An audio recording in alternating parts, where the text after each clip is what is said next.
I don't know how to love you, she whispered. But I want to try. I'm tired of living behind these walls. Maybe we can figure this out together. That's what she told him, not in a moment of weakness, but in a moment of quiet courage. Clara, a woman forced into a life she never chose, standing in front of the man who was once nothing more than a contract, and now somehow becoming her safe place. And Nathaniel, a man who had built his world on distance and power, was willing to risk it all, not for control, but for connection. This isn't a story about perfect beginnings. It's about slow healing. It's about trust when trust feels impossible. It's about learning to love. Again, if you've ever wondered whether something real can grow from brokenness, if you've ever held your heart behind walls built by pain, this story is for you. Before we dive in, don't forget to like, share, and subscribe to Shining Stories, where we bring you tales that heal, stories that stir your soul, and moments that remind you you are not alone. Now, let's begin. Nubn mun minch, ko thvit. Them voiceover script, the o nhp the. Igyanva mnhcbnd, dang di nung video. Hn bn so mu nh tar phn o kong. There was a time when Clara Reynolds believed her world would always be wrapped in the warmth of laughter, in the comfort of belonging. That was before one cruel winter morning when everything changed, not gradually, not gently, but all at once, like a flame snuffed out without warning. She was only 19. The phone had rung before sunrise. She could still hear her mother's trembling voice, barely recognizable through panic, and then silence. That silence had never left her. That day, the girl who once danced barefoot in the garden with her father, who stayed up late whispering secrets with her mother, vanished. In her place stood a young woman with empty hands and a hollow chest. Her parents had been taken from her in a roadside crash no one saw coming. A story buried in the local news, quickly forgotten by everyone but her. The funeral came like a cold wind, sharp, fast, and unforgiving. She remembered how her knees almost buckled as they lowered the caskets, how strangers muttered condolences through tight lips, afraid to look her in the eye. Grief didn't just hurt. It isolated, it made her invisible. Clara wasn't just mourning the loss of her family. She was mourning the loss of home.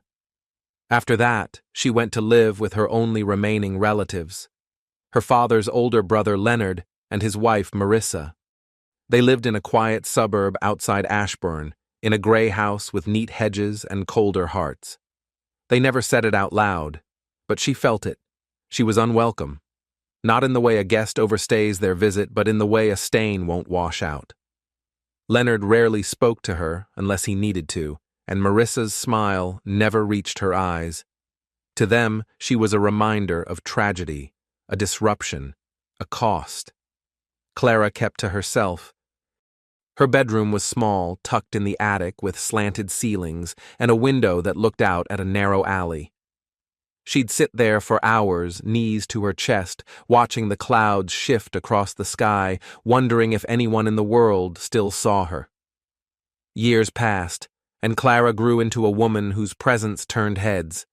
But she never saw beauty when she looked in the mirror, only a girl pretending not to break. Her hair now a soft chestnut that curled around her face, her gentle gray eyes, they were a shield, not a gift. When she turned 24, the whispers began. She heard them sometimes through the walls, low voices, quick pauses when she walked by.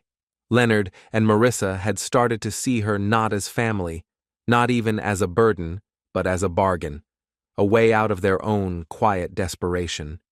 And Clara, still grieving, still lost, was too weary to realize just how far people would go when they believed they had nothing left to lose.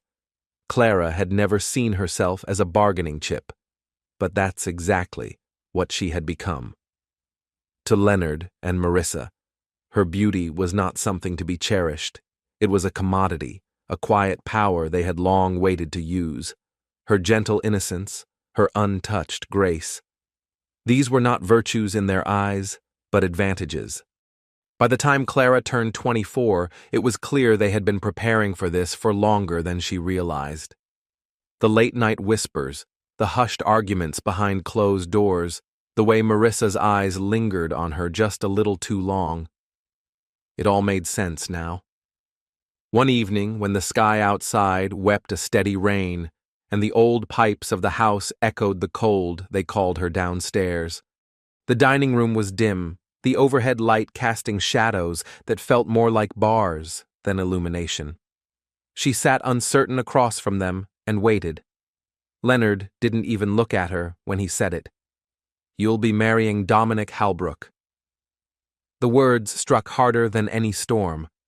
Clara blinked, unsure if she had heard correctly. The name curled around her like smoke choking heavy, inescapable. She felt the walls of the room grow smaller, the air thicker. Dominic Halbrook. Even the name sounded sharp, a man known, not for his kindness, but for the way he built his empire, calculated, cold, relentless. He was 57, a man twice her age with wealth that stretched across continents, and a gaze that made people flinch. She had seen him before in business articles, news, broadcasts, whispers at the market. A man who never smiled unless it served him. A man who looked at people not as souls, but as pieces to be moved. She had never spoken to him. Never wanted to, but now she was being given to him. "You'll be helping us," Marissa said, with a softness that barely hid the steel beneath. "He's agreed to clear our debts. All you need to do is your part." Clara's stomach turned. Her voice came out small, strained. I won't do this. I can't."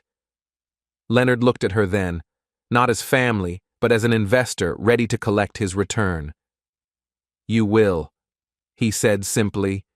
"You think we've cared for you out of kindness. You owe us, Clara. And now you'll repay it." Tears pricked her eyes, but she refused to let them fall.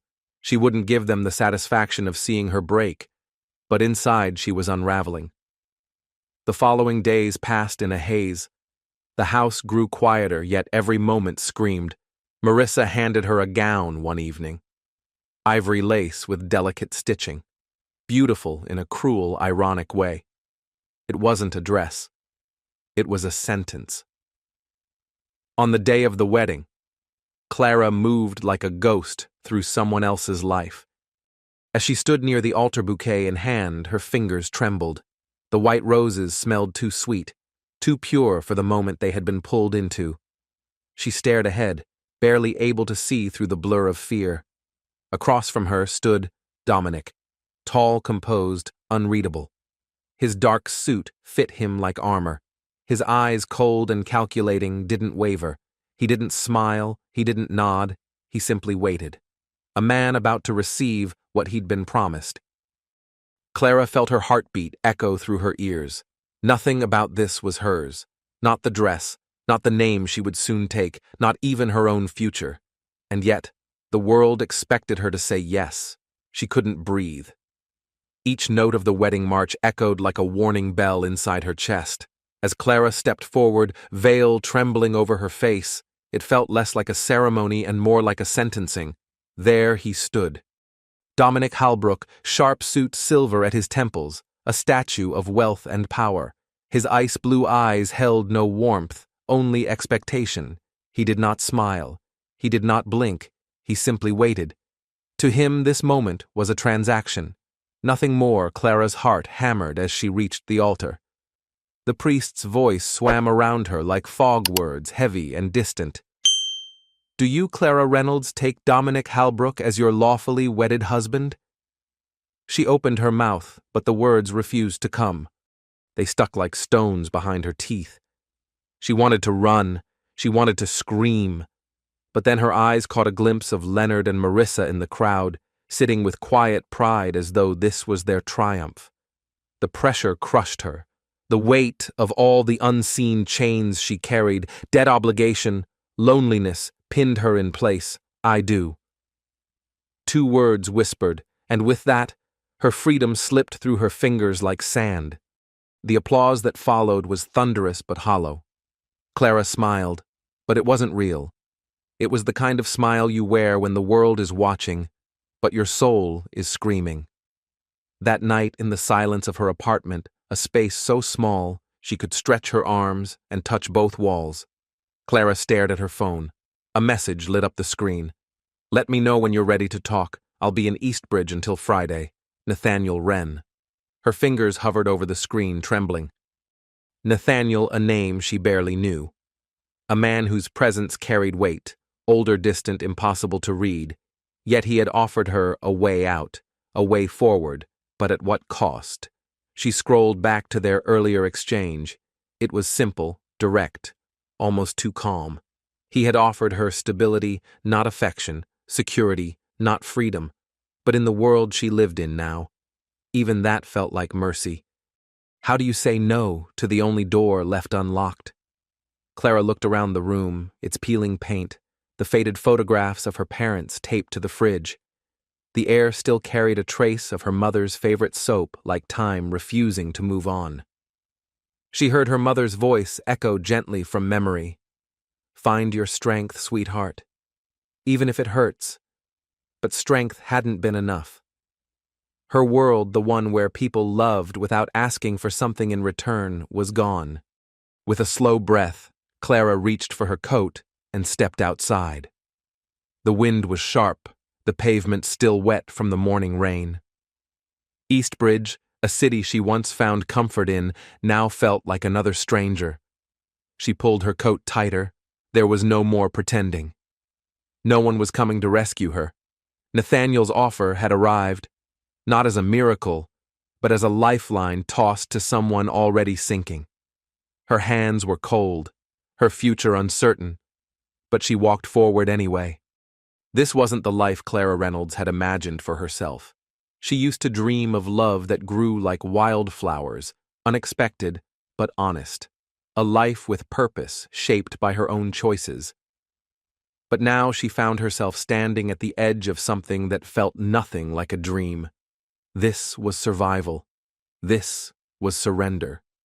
She stepped into the Halcyon, a restaurant carved out of luxury, all crystal chandeliers and marble floors, each surface gleaming with quiet power. The kind of place where everyone whispered, where nothing went unnoticed. Clara's coat felt too thin, her shoes too ordinary. She didn't belong here, and the moment she walked in, she knew it. At a table tucked near the window, he was already waiting. Nathaniel Wren, a man who seemed built out of shadows and certainty. Dressed in slate gray, he looked like he belonged to a different world entirely, one where people didn't hope they decided. He didn't rise when she approached, but his eyes found hers, instantly. There was something in them tonight. Not warmth, not quite, but something softer than she remembered. Something unexpectedly human. "Clara," he said simply. His voice was smooth, practiced, but edged with restraint, like a violin string pulled too tight. She sat across from him, folding her hands in her lap to hide the way they trembled. "I wasn't sure I'd come." She said, her voice quieter than she intended. "I'm glad you did," he replied. No smile, no false comfort, just steady presence. Clara looked down at the tablecloth, soft linen, untouched silver, and tried to steady her thoughts. Everything in this place spoke of certainty, and she had never felt less certain in her life. "This isn't easy," she confessed. "I don't even know what I'm doing here." Nathaniel leaned forward slightly, his tone shifted, still composed. But there was something in it now, something that didn't feel like business. "I know you're scared," he said. "You should be. This isn't a small decision." Clara looked up. His gaze held hers, unwavering. "But I need you to understand something." He continued, his voice low, more deliberate. "I'm not offering this because I feel sorry for you, and I'm not asking you to say yes out of desperation." She swallowed, unsure if the emotion rising in her throat was anger or gratitude. "Maybe both. I see someone who's been through hell and kept walking," he said. "You've survived things most people never could, and you did it alone." Clara blinked, stunned by the honesty in his tone, by the simple truth of it. I'm not here to fix you, he added, almost gently. And I don't want to be another weight on your back. I'm offering you a life with structure, with stability. Yes, there are expectations, but there's also room to breathe. The words lingered between them. For a long moment, neither of them moved. She didn't know whether to believe him, didn't know if his sincerity was real or something carefully rehearsed. But she knew one thing in that moment. He didn't look at her like a debt to be paid. He looked at her like a choice. And for the first time in a long time, Clara felt the smallest flicker of control returning to her chest. I'm not promising you love, Nathaniel said softly, his hands folded on the table between them. Not now. Maybe not ever. But I am offering you something else, the chance to reclaim your life, to stop waking up every day with dread in your chest. Clara didn't respond right away. Her breath caught somewhere between resistance and relief. I believe in you, he added more gently this time. And maybe if you let yourself, you can believe in me too. Those words so simple slipped past her defenses. Something moved inside her, something small and flickering like the moment before a match catches fire. It wasn't trust. Not yet. Maybe not even hope. But it was something. She looked at him. Really. Looked Nathaniel Wren. The man who should have felt 1,000,000 miles from her world now sat across from her like a quiet storm. Dangerous, but still. He wasn't offering her a fairy tale. He was offering her a map out of the dark. I don't know if I can ever love you, Clara said, barely above a whisper. Nathaniel didn't flinch. But I think I can trust you for now. A slow, almost imperceptible smile tugged at the corner of his mouth. Not triumph, not satisfaction, but something softer, as if he too had been waiting for someone to say those words. One step at a time, he said. And for a moment, the air between them shifted. The burden she'd been carrying for years didn't disappear, but it felt lighter. The morning of the wedding came wrapped in a silence so thick it pressed against Clara's skin. She moved like a ghost through the bridal suite, an ornate room in an old manor Nathaniel had reserved for the ceremony. The walls were dressed in ivory silk. A tray of untouched breakfast sat cooling near the window. Somewhere below the city stirred with life, but here everything felt suspended. She stood before a gilded mirror in a gown spun from dreams she never dared to dream. Lace trailed down her arms like ivy. The fabric clung to her waist with a tenderness that felt foreign. Beads sparkled under the soft light, mocking the hollowness in her eyes. Her chestnut hair had been styled in careful waves, her lips painted in a shade just shy of courage, and still none of it felt real. This wasn't a celebration. It was a crossing, a before and an after, and once she stepped through it, there would be no way back. She whispered to her reflection, her voice cracking, I don't know who this woman is. She touched her cheek, not to admire the makeup, but to feel something, anything real. All her life, Clara had faced storms. She had survived them in silence, out of sight, beneath other people's choices. But today wasn't just another storm. It was a sacrifice. The door opened with a soft creak. Marissa stepped in, dressed in a sleek navy gown, the picture of composure. She carried a smile like it was a mask she'd worn too long. You look beautiful, she said, her tone flat a line rehearsed too many times. Clara nodded without meeting her gaze. Marissa crossed the room and gently adjusted a strand of hair near Clara's temple. You'd better get used to this, she said, barely above a whisper. This is your life now. Then she turned and left, leaving only silence behind. Clara didn't cry. Not yet. But the tears waited just beneath the surface, not out of fear, but from the unbearable weight of knowing she was walking into something that could never be undone. Marissa had been in Clara's life since the moment the police knocked on her door, telling her that her parents wouldn't be coming home. But from the beginning, there had been no warmth, only obligation. And over the years, that coldness hardened into something far worse: quiet contempt. Now on the day of Clara's wedding, Marissa wore a smile, polished, polite. But to Clara, it felt like a mask made of glass, brittle and sharp around the edges. "Everything's ready," Marissa said, adjusting the sleeve of her own dress. Her tone was brisk, businesslike. "You look lovely. The guests are waiting." Clara nodded, her throat tight. She didn't need Marissa's approval. Not today. Not ever. She had already made peace with the truth. This wasn't her fairy tale, it was her sacrifice. Marissa stepped closer, her fingers reaching to tuck a loose curl behind Clara's ear. Her touch was too careful, too calculated. "You should get used to this," she said, her voice low, almost intimate. "This is the life you chose." Clara wanted to say something, anything, to tell Marissa that none of this had been her choice. She wanted to speak of the quiet betrayals, the years of silence, the weight of being tolerated instead of loved, but the words wouldn't come. So she simply nodded.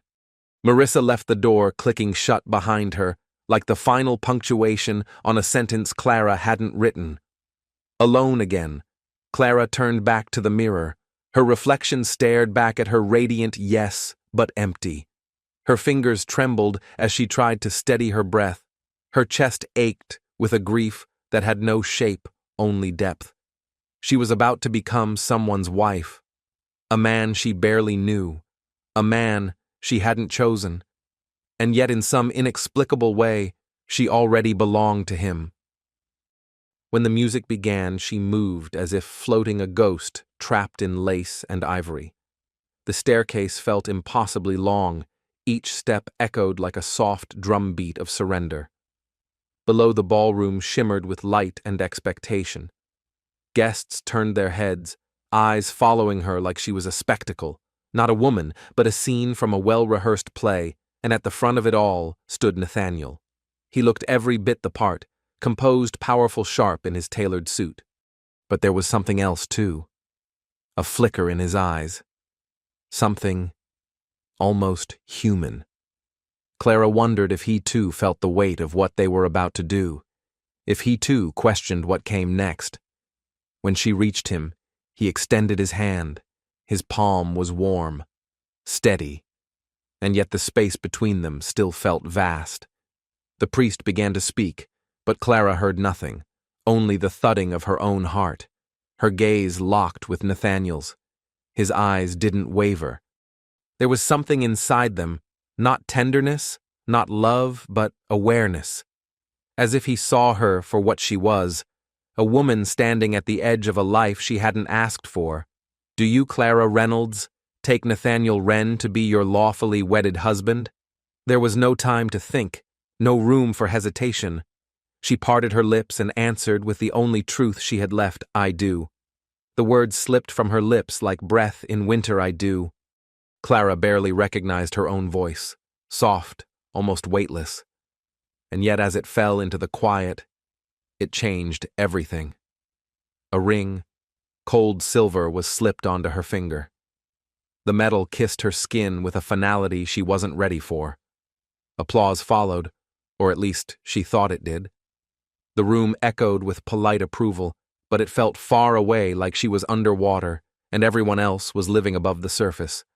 The life she had known, messy, modest, her own, was gone. She was stepping into a different kind of existence now, one built not on dreams, but on deals. Nathaniel took her hand, lacing their fingers together with practiced calm. Together they walked the aisle, and though they moved side by side, Clara felt lonelier than ever. Outside, the car waited long, black, gleaming under the golden light of the estate gates. His hand touched the small of her back, light, almost careful, guiding her forward like someone handling fragile glass. But to Clara, it only made her feel owned. She slid into the seat, her gown rustling like a sigh. The door closed behind them with a quiet click, sealing them inside. Silence pressed in like a second skin. She looked out the window, the night passing in streaks of gold and gray. This was not the future she had pictured. She had imagined joy, or at least some version of it. Possibility discovery, maybe even love. But this was a cage, painted with beauty. And she was its newest occupant. When the car turned through the estate gates, Clara's breath caught. The mansion loomed like something from a different lifetime. Massive pillars, arched windows, gardens trimmed into perfection. It was everything she had never known, and everything that now belonged to her in name only. As Nathaniel helped her from the car, his hand once again brushed her back. She flinched, not from pain, but from fear. Not because he had hurt her, but because he hadn't. He wasn't cruel like she had been warned, he wasn't cold like she had assumed, but that didn't make him safe. Inside, the staff greeted them with gentle bows and silent efficiency, and then just like that, they disappeared into the polished halls, leaving Clara and Nathaniel alone beneath the glow of chandeliers. He led her up the grand staircase one step at a time, his stride steady, hers hesitant. At the top, he paused before a tall door carved from dark oak. "This is your room now," he said, voice low, almost gentle. Clara nodded and stepped in. The bedroom was beautiful, too beautiful. Velvet drapes, a fireplace quietly burning, a bed so large it looked like it could swallow her whole. Every detail was perfect, but the perfection made her chest ache. It didn't feel like a home. It felt like a stage. She stood frozen in the doorway, unsure whether to step forward or turn back. Nathaniel lingered behind her, and then in a voice that carried no threat, he spoke, "You don't have to be afraid of me. Clara, I'm not here to hurt you." The words stunned her, not because they were said, but because he meant them. She turned eyes wide, lips parting as if to answer, but nothing came. No thank you, no reassurance, just silence and breath. She had come here expecting to be claimed, perhaps even broken, but what she found was something far more difficult to face. Kindness, the kind that didn't demand, the kind that asked nothing but patience, and that somehow terrified her more than anything else. Could he really be the one to protect her? Clara didn't know. She had been taught to survive, not to trust. And yet something about Nathaniel, the restraint in his words, the quiet in his gestures, made space inside her that hadn't existed before. She didn't know what to call it. Maybe it was hope, or maybe it was just the absence of fear. The first days after the wedding passed like fragments of a forgotten dream. Clara moved through the hours as if underwater, each sound muted, each step uncertain. She had spoken the vow, she had stood beside him hand in hand, but her mind still looped the same question over and over. What had she truly agreed to? Nathaniel's estate was magnificent. Yes, but also vast and echoing. It was a place designed to impress, not to shelter. The walls were painted in soft ivory, the chandeliers shimmered like captured stars, but there was no laughter here, no warmth. It wasn't a home, it was a monument. Every morning, Clara woke alone. The bed, too large for comfort, was always untouched on one side. The white sheets were cold, whispering of separation. Nathaniel never crossed the threshold. He slept in the adjacent sitting room, leaving her a kind of quiet she hadn't asked for. "I thought you might need space," he had said once. And perhaps that was true, but what she needed even more was understanding. His kindness, though real, often felt rehearsed. A performance of patience, a courtesy rather than care. And Clara, sitting day after day in silence, began to wonder if she was simply another portrait in his gallery, admired but never truly known. One gray afternoon, she sat in the drawing room, her fingertips gliding over the rim of a delicate teacup. The china was hand-painted, priceless, but in her hands it felt no different than anything else in the house. beautiful, breakable, and distant. Footsteps echoed in the hallway. She looked up. Nathaniel stood in the doorway, the light behind him casting shadows across his face. His expression, as always, was unreadable, but his eyes, they lingered a beat too long. "You've been quiet today?" he said. Clara blinked, caught off guard. "I didn't notice," she replied. Her voice was steady but small. "Just thinking." He stepped closer. For the first time in days, the space between them felt charged. "You're thinking about us." She froze. The word us felt strange. Heavy. He was right. Of course he was right.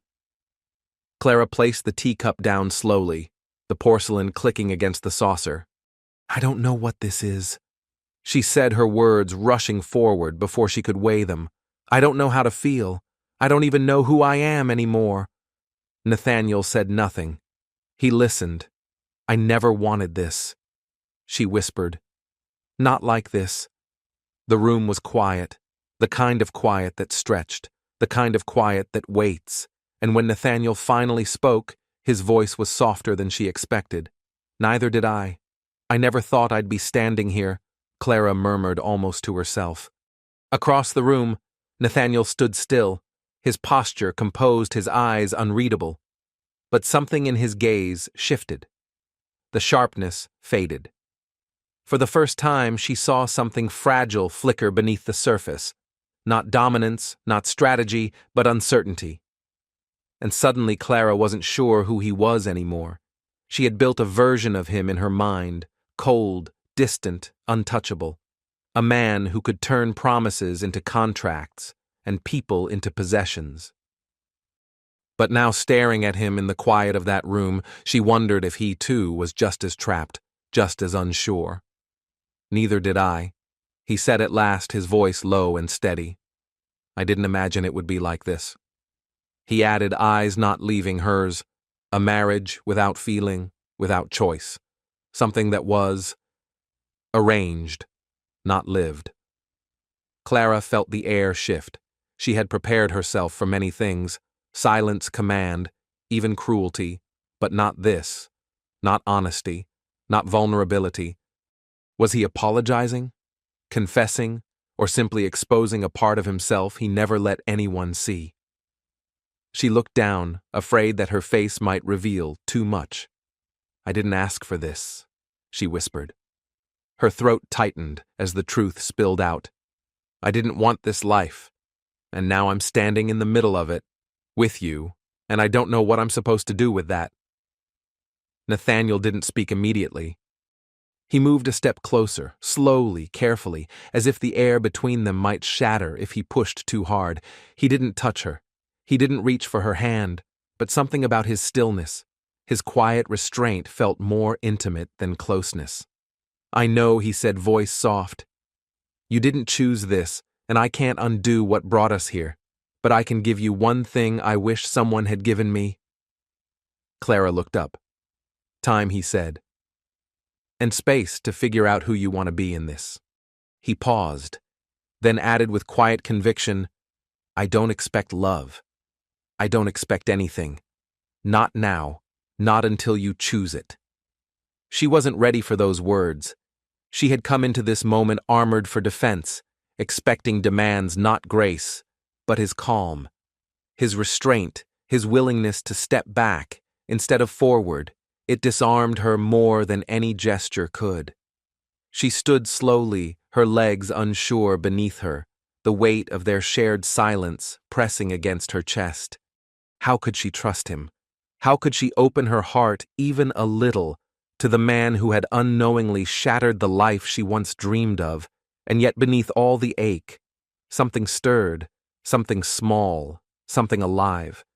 It wasn't love, not yet, but it was more than fear. It was the beginning of curiosity, of maybe I'm not ready to give you what you want. Clara said, her voice barely above a breath, and for the first time, Nathaniel smiled. Not the smile of a man who had won something, but the smile of someone who understood exactly what that moment meant. "But I don't think I can walk away either." The words slipped from Clara's lips so quietly she wasn't sure she had said them aloud. "I can't go back," she added, her voice raw, "to who I was before. You've already changed something in me. Nathaniel, I don't know what that means yet, but it means something." For a moment he didn't speak. But his eyes, those always watchful, unreadable eyes, softened. Not with triumph, not with satisfaction, but with quiet understanding. "I'm not asking you for anything," he said. "Not love, not promises. I just want you to find you again, and if I get to be beside you while you do, then I'll be here, but I won't reach. Not until you're ready." Clara looked at him, stunned by the simplicity of his offering. He wasn't molding her into someone else. He wasn't demanding she play the part of a perfect wife in a perfect world. He was giving her what no one else had time to heal. Permission to be uncertain. It wasn't love. Not yet. But it was the first light of something more fragile, flickering like dawn, pressing through the cracks of a long, dark night. And maybe for now, that was enough. The weeks that followed were uneven, a dance between clarity and confusion. There were mornings where Clara awoke to the soft glow of light slipping through velvet curtains, and for a breathless moment she forgot. Forgot how she came to be in this house, forgot the contract, the expectations, the quiet grief. But reality always crept back in the cold stretch of the sheets beside her, in the silence that filled the halls. In the careful way Nathaniel still kept his distance. True to his word, he had never crossed the line. He was courteous, thoughtful, even gentle, but also distant. Distant in the way a stranger is polite, yet unreachable. They shared meals, spoke of business, the weather news headlines, but never of them. Clara sometimes wondered if they were simply orbiting each other, both unsure how to bridge the distance that had formed between obligation and possibility. And in the quiet, when the air grew too still and her chest felt too heavy, she thought of her old life. Of the girl who once believed love would come freely, not as a bargain. One evening, tucked away in the estate's old study, Clara sat cross-legged in a velvet chair, an old photo album spread across her lap. The pages held her parents' smiles, their youth frozen in faded ink. She traced their faces with her fingers. She didn't hear the footsteps at first, but then a shadow stretched across the floor. She turned, startled, to find Nathaniel in the doorway. His suit jacket was off. His expression was softer, and in his eyes something had changed, not just the usual distance, but a quiet question. Waiting. "May I come in?" he asked, voice low. Clara nodded, closing the album gently. He stepped inside and shut the door behind him, then paused. He didn't speak, just stood there watching her as though weighing something fragile in his thoughts. Tonight didn't feel like routine. Tonight felt different. Clara reached for the pen on the desk, without thinking, her fingers fidgeting across its smooth surface, a gesture more about nerves than purpose. Behind her, Nathaniel shifted Clara. Her name landed softly in the quiet room. It was the first time in weeks that he had said it without formality, without the echo of politeness behind it. This time, it carried weight. "I know I've been distant." He paused. His voice was steady, but something about the way he said it made her chest tighten. "I thought you needed time-space, and maybe I was right. But I also know I can't keep pretending nothing is happening here. That the silence between us is comfortable. It's not." Clara turned to face him, her breath caught in her throat. "What are you saying?" she asked, her voice just above a whisper. Nathaniel took a step forward. His eyes stayed on hers, unwavering. "I don't want to live in a house where we pass each other like strangers. I don't want this to be just another arrangement. A transaction dressed in white and sealed with a signature." She wasn't ready for this. Not for the honesty, not for the rawness in his words, but part of her had longed for it. "I never wanted this marriage either." She admitted, her words coming out before she could guard them. But it's what I have now, it's what we have, and I don't know what to do with it, or with you." Nathaniel didn't flinch. If anything, his expression softened. But beneath the softness, there was something fierce. Not anger? Conviction? "I don't expect you to love me, Clara. I never have. But I can't bear the thought of being nothing more than a name beside yours." He paused, and his next words came quieter, almost hesitant. "I want to know who you are. I want to be more than just the man you happen to share a last name with." Clara's heart pounded her chest, rising with every uneven breath. She had always seen Nathaniel as composed, invulnerable, untouchable, the kind of man who didn't need anyone, let alone her. But now he stood before her, not as the billionaire, not as the stranger, but as a man stripped of defense, and he looked as lost as she felt. "I don't know how to let you in," she said at last. Her voice cracked at the edges. "I don't know how to trust anymore. Not after everything. Not after everyone I believed in. Let me fall." Nathaniel closed the distance slowly, carefully, stopping just short of touching her. "I'm not asking for your trust all at once," he said, "but I'm asking for a chance. To show you I'm not them. I'm not your past. I'm not here to use you. I'm here to give you back something no one else has choice." The word hung between them, soft but solid. Clara blinked back the tears that threatened to fall. She had carried her pain alone for so long, worn it like armor. But now standing here hearing him speak, not with entitlement but with humility, she felt the wall she had built begin to crack just slightly. "I don't know if I can ever love you the way you want me to," she said, voice thick with emotion. She took a breath, and another.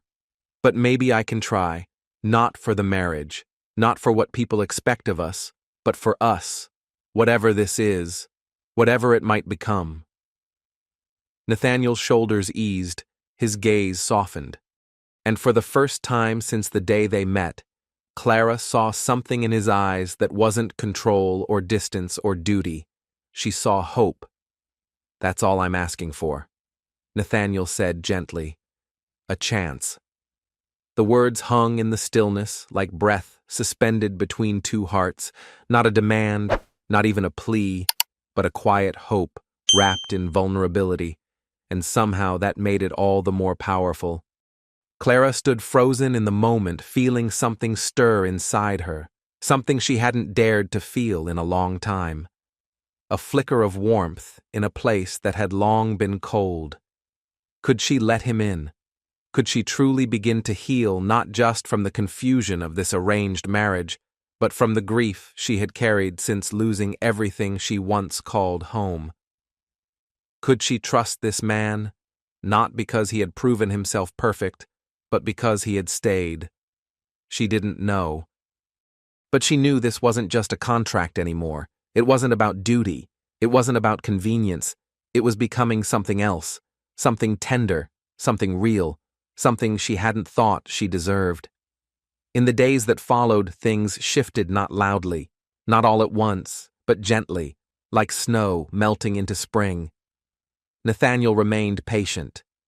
He didn't rush her. He never crossed the boundaries. She wasn't ready to tear down, but he also didn't hide. He was present, quietly present. He brought her coffee in the mornings, always just the way she liked it. He left small, handwritten notes on her desk, observations, encouragements, sometimes just a quote from a book. He noticed without intruding, he cared without claiming, and somewhere in that slow rhythm of ordinary days, Clara began to exhale. The laughter came first, hesitant, surprised often at the dinner table over some awkward shared story or a clumsy attempt at small talk. Then came the silences, the good kind, the kind that didn't feel heavy but comforting. He would sometimes sit beside her without saying a word, and she would let him. And slowly, she stopped looking at Nathaniel like a stranger. She saw him, not the man in the magazines, not the one with the estate and the tailored suits, but the man who was trying awkwardly, genuinely to build something that had never been real for either of them. And in seeing him, she began to question everything she once believed about love. Could love really grow from something like this? Could she, a girl who had built walls out of survival, ever let someone through? Could she allow herself to feel for him what he might already be feeling for her? She didn't have the answers, but for the first time, she wasn't afraid to ask the questions.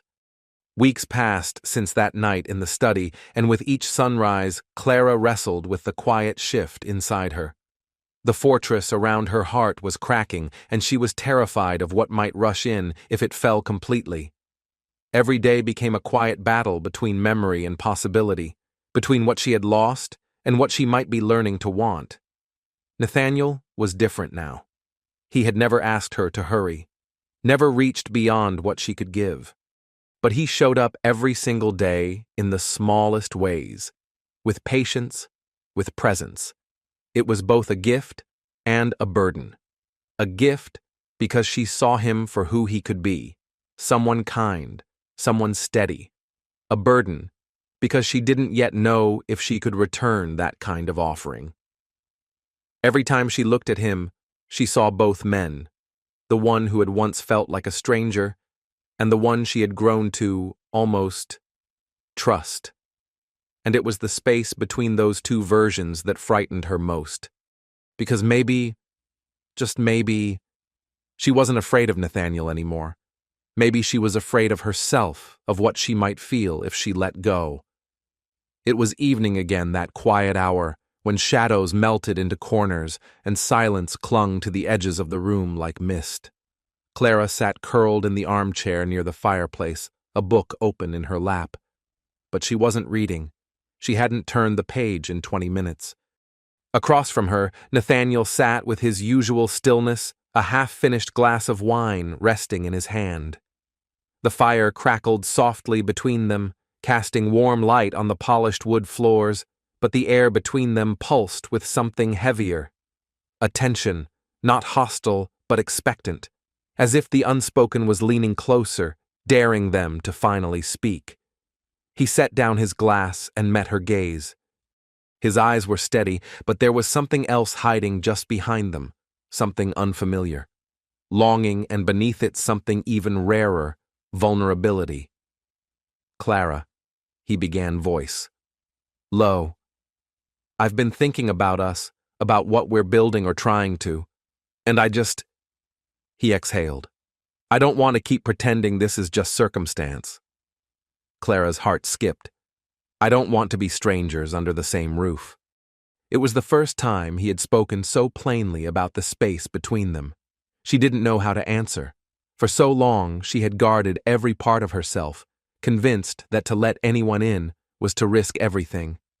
But now, here he was, standing at the edge of her fear, with nothing but truth in his hands. "I don't know how to let you in," she whispered. The words tasted like surrender. "I don't know how to love you. I don't even know how to start." The room felt still, not frozen, but reverent, like it was holding its breath. Nathaniel didn't respond right away. He rose slowly, his steps deliberate. He walked toward her with the quietness of someone approaching a wounded animal, not with fear, but with care. He stopped just short of reaching her. He didn't touch her, but he was close. So close she could feel the warmth of his presence, the subtle scent of his cologne, cedarwood, and something fresh like the start of rain. It grounded her. She didn't flinch. She didn't flee. She waited. "Do you know what I see when I look at you?" he asked, his voice a whisper wrapped in gravity. Clara shook her head, unsure, vulnerable. "I see a woman who's been hurt," he said. "A woman who was left to carry grief too heavy for her shoulders. I see someone who's afraid to trust, afraid to need, because everyone she needed turned their back." She lowered her eyes, but his voice didn't falter. "But I also see someone who's still standing, who didn't disappear, who wakes up every morning and tries, even if no one sees it." Her throat tightened. His words struck places she hadn't let anyone near, You're stronger than you know, Clara. Stronger than most. She blinked hard, fighting the tears pressing behind her eyes. Not because she didn't want to cry, but because it had been so long since anyone had seen her. Not the broken version, not the obligation, but the woman beneath it all, aching, surviving, and somehow still hoping. And in Nathaniel's eyes, for the first time, she saw that he did see her. I don't want to be a stranger to you, Nathaniel said softly, taking one small step closer. I want to be someone you can count on, someone who stays. The vulnerability in his voice caught Clara off guard. She had only ever seen him as composed, the man who always knew what to say, who never stumbled, who made decisions without blinking. The kind of man untouched by doubt. But standing before her now, she saw something else. Not the businessman, not the husband by arrangement, but a man, one who was just as unsure, just as guarded, and just as scared of being seen. I don't know how to do this, Clara whispered. Her voice trembled as the truth slipped out. I don't know how to stop holding on to the past, how to trust you, when I'm still learning how to trust myself. For a long moment, Nathaniel said nothing. Then slowly he reached out. His hand brushed the side of her face, a touch so gentle it made her breath hitch. He didn't move closer, didn't ask for more. He simply let his hand rest there like an anchor in a storm. And for once, Clara didn't flinch. You don't have to trust me today, he murmured, his voice low and steady. I'll never ask for more than you can give. I'm not here for promises. I'm just asking for a chance to show you I'm not leaving, even if it takes years. I'll be here. His words didn't ask, they offered. And in that offering, something within her broke, not in pain, but in release. She had spent so long behind walls, she didn't even know how to lower them. But now, in this moment, Nathaniel wasn't asking her to tear them down. He was simply asking her to open a door. Just a little. Clara opened her eyes and looked at him. There it was in his gaze, the same fear, the same hope, the same ache to be let in. They weren't as different as she'd believed. I'm not ready to love you, she said, her voice fragile but no longer afraid. But I want to try. I want to try trusting you. Nathaniel's expression softened as his hand moved to gently cradle her cheek. His thumb brushed across her skin, warm and reverent. And for the first time since they stood at that altar, Clara felt a shift, quiet but certain. It wasn't love. Not yet. But it was real. Thank you, Nathaniel whispered, his voice roughened by emotion. That's all I've ever wanted, a chance. The words didn't vanish into the silence. They lingered like a shared heartbeat. And in that moment, Clara knew she wasn't alone anymore. She didn't know what lay ahead. She didn't know if she would ever give Nathaniel all of herself. But now the road no longer stretched out in solitude. They were walking it together, unsure, unfinished, but no longer pretending. As the weeks became months, the estate, once too grand, too hollow, began to shift. Slowly, subtly, the walls that had once closed in around Clara now softened. The cold marble halls that once echoed with loneliness began to hum with something gentler, the quiet sounds of living. It wasn't sudden. It wasn't perfect, but it was hers. She was no longer surviving. She was beginning, just beginning to belong. Nothing, this fragile, this deep, could ever change overnight. But Clara had started to believe that maybe she wasn't walking through this life alone anymore. Nathaniel hadn't changed much in appearance, still sharp in his suits, still carrying the air of certainty that had first unsettled her. But something beneath the surface was shifting, quietly, patiently. The man who once seemed untouchable was now letting his guard down, not in grand gestures, but in the quiet peeling away of walls. And perhaps without realizing she had started doing the same, he never asked for more than she could give. He never reached before she was ready.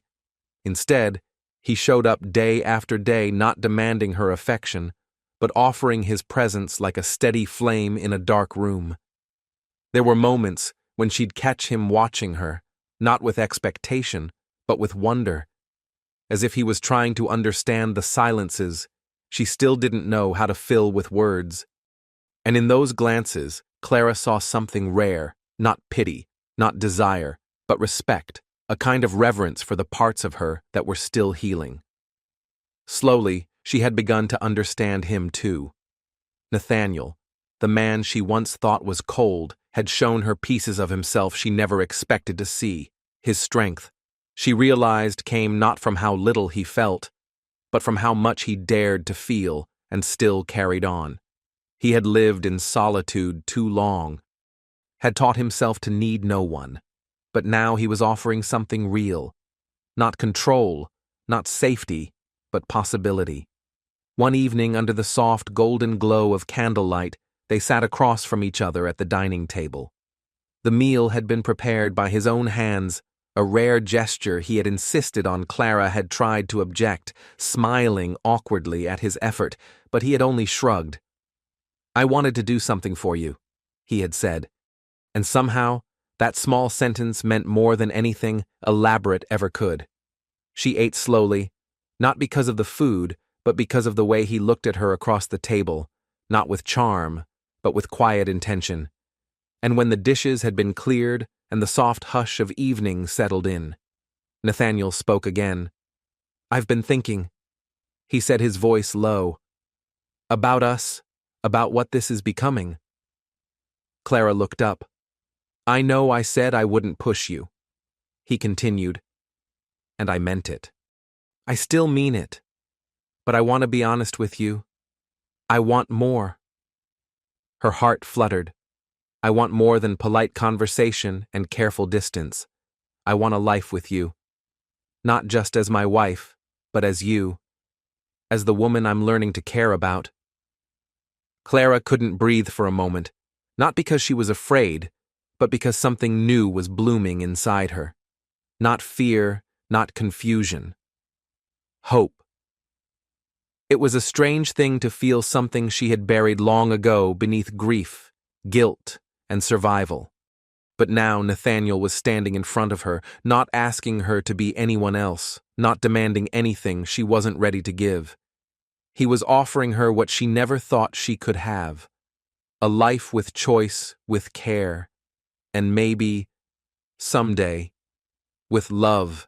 "I'm not asking for anything grand," Nathaniel said, his voice barely above a whisper, the kind of voice a person uses when they're afraid their truth might be too fragile to survive the air. "I'm just asking for a chance to prove I can be the man you need, the one you deserve."